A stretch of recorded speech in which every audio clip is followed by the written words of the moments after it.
What's up YouTube, and today I'm going to be doing a review of the Darwin FPV Baby Ape 3-inch, which is a 3-inch freestyle quad by the company Darwin FPV.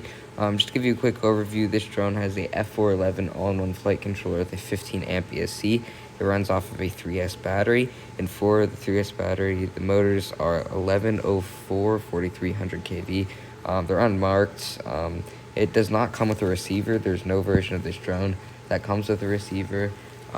This only comes in analog, which is a 200 milliwatt analog signal, so pretty weak. This is mainly going to be focused on freestyle, and it comes with a toothpick carbon fiber frame. Alright, with my FR Sky Arc Star receiver, the rubber band, and hot glue to hold the receiver in, this drone comes in at 74 grams. Alright, with an Ovonic 450 mAh 3S, it comes in at 111 grams. This should give you a pretty good balance between flight time and performance.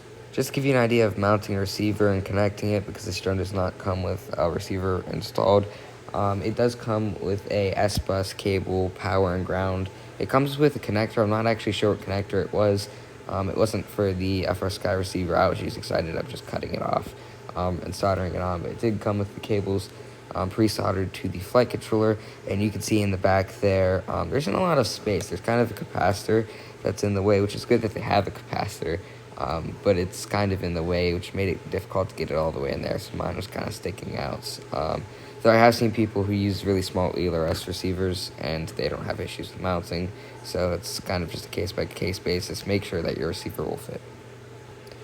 Alright, so before we get into the flight here, I do think it is important to note that I've been having some issues with my analog goggles recently, so don't look at any of the range and dock too many points there. It is only 200 milliwatts, but it's not that bad. There you can see the punch-out was pretty decent. This drone did feel pretty good on the pid tune. There were some bobbles, but this flight was at 9 miles an hour. There you can see my goggles. That was what I was actually seeing at the time during flying.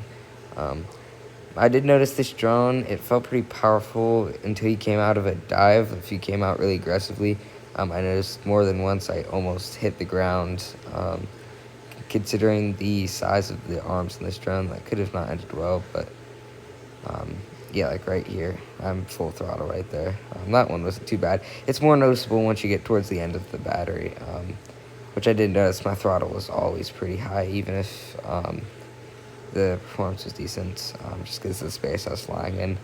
It did handle acrobatic maneuvers pretty well, and I noticed that some people have been carrying cameras on it. I don't have a camera that would be light enough. My lightest camera is 55 grams. So I likely could carry it, but my performance would be bad. A lot of people are carrying naked GoPros, which come in at 20 to 30 grams, which is pretty suitable for this drone, and they seem to get pretty good performance. With these props, which these are right there, I almost hit the ground, which are pretty new and not too beat up. I wasn't getting too much flight time, 2 to 3 minutes freestyle. This is a 450, and these are brand new. This is the first time I've ever used these batteries, because I've never really used 3S before, so I had to go out and get some new ones. So these batteries are brand new. I think my batteries might not be as well, because I am noticing a lot more voltage sag, a lot less performance from my quad overall. I did try out, I borrowed one Spectrum 300 milliamp hour 3S battery just to see if maybe it was a weight thing, but my performance wasn't really any better. It's actually worse because the voltage was sagging out. Alright, so now we're going to be getting into a slower, more long-range cruising flight. This was the same Ovonic 450 milliamp hour 3S battery. This is not charged to high voltage. It's not the exact same, but I have 4 of them, so it's just a different one. So I was just doing cruising at about this pace. This drone doesn't have any GPS. I can't really get numerical data on how far I went or how fast I'm going to keep a consistent pace, but pretty aggressive cruising. Once again, the video signal as fault of my goggles and this location. I am looking into getting a better module, because breakup like this keeps happening when I'm not that far away, and it still seems to be happening, and I've tried all the way up to 1.6 watt VTX in some drones. It's still having issues, so I'm looking at the rapid fire module, and I'll definitely do a review on that if I do end up choosing it, because that seems to be a pretty decent one overall. Here you can see the flying is pretty good. You can see, I don't know if you can see it, but sometimes there's a little bit of bobbling and wobbling. That's because, I assume because of the wind, or maybe a not amazing PID tune. But that was not me on the sticks. That was a fault of either the quad or the environments. Um, and now I'm going to do a little bit of talking about why this drone is special. Because if you've noticed, it's been overall pretty mediocre up to this point. The camera's okay, the VTX is okay, there's nothing really wrong with the boards. Everything's just okay. And it met my pretty mid expectations. Nothing was super great about it, but the main reason this drone is special is the price. This is the Pro version. That's important to note. Do not buy the normal version. It's, I think, $18 cheaper on Get FPV. It's $98 versus $80. The camera is so much worse. This is a Cadex Ant, which is a pretty small Cadex camera. That provides decent quality, but that smaller camera is really bad. I've watched some reviews from before the Pro was out, before the Pro was out, and that camera is a really small field of view. It's a very low quality. It just has some significant issues. Yeah, but the main selling point of this drone, I think at least, is its price, because it comes in at a super low price, which makes this a pretty good deal. It doesn't come with a receiver, so I guess you can add that onto the price. I did buy a FrSky XM Plus module, which would bring this total builds to, I actually bought it through Race Quads, $110.